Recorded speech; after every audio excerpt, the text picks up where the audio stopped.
let's now turn to the advisory. And Michael Fox is joining us from Fox Financial to talk about changes in consumer preferences for financial advice. Michael, welcome back to Ausbiz. Good to have you on the show. And of course, we can't go without talking about the latest rate cut, the first in 4 years. I dare say that is going to change the outlook for many of your clients as they consider what next. What are your thoughts?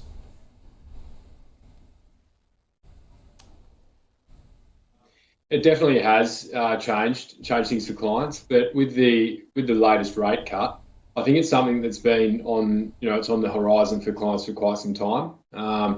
So there's a number of times throughout last year where it was largely predicted that we may have seen a cut. So I think it's an issue that a lot of clients kind of got on the front foot. What does it mean for their mortgages? Retirees, what does it mean for their fixed income exposure and defensive exposure? How they're going to continue to get the yield and the income to supplement their income when we're in a reducing rate environment. So we talk about perhaps changes in consumer preferences for financial advice. What are you seeing at the moment? We're seeing a shift over the last probably 2 to 3 years towards more single issue or scoped advice. It was the norm in the industry kind of 5 or so years ago where somebody came to you and you gave them the full Monty, for lack of a better expression, where you covered everything from their superannuation, insurances, investing, minimising tax, all that sort of thing. Whereas nowadays we're actually seeing people, clients come more often with whether it's investing in inheritance, how do they save for private school fees in the future, kind of very specific strategies, and they really only want to help them on them at that time. Yep. So, what are your expectations then of how that's going to evolve further? Bearing in mind, of course, the issues that many Australian consumers have had to face in terms of cost of living pressures. Yeah, I think it'll be a trend that continues. And I think it'll be more common practice to see advice firms deliver advice in bite-sized pieces. I think the world as a whole, not to insult anyone, but all of our attention spans over the recent years have grown shorter. Many people now battle to get through a 15-second TikTok. So really we've got to deliver our advice in shorter bite-sized pieces. Really kind of addressing the, obviously the main issue or the pressing issue at that time, and then, being there for them in due course as their, needs and situation evolves. Michael, I think last time you were on, you were talking about the impact of AI, ChatGPT and the like.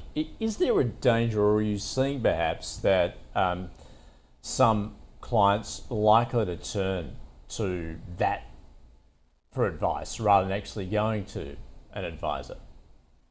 Yeah.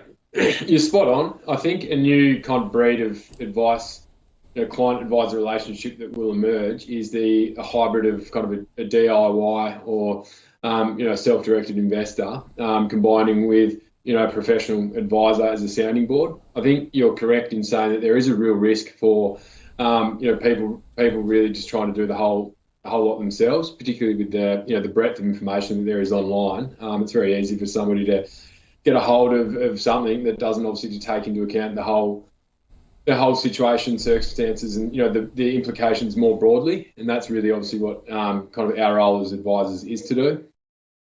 And how are you utilising that technology as an advisor?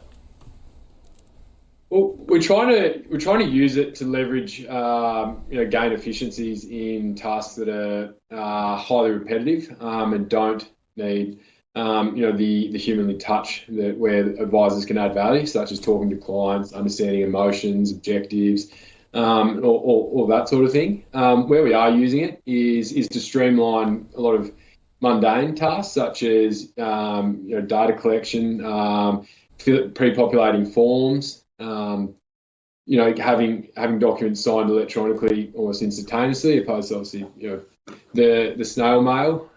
There's a whole range of those type of applications where it doesn't detract from the value we can add as an advisor, and it actually makes it kind of streamlines the process for the client.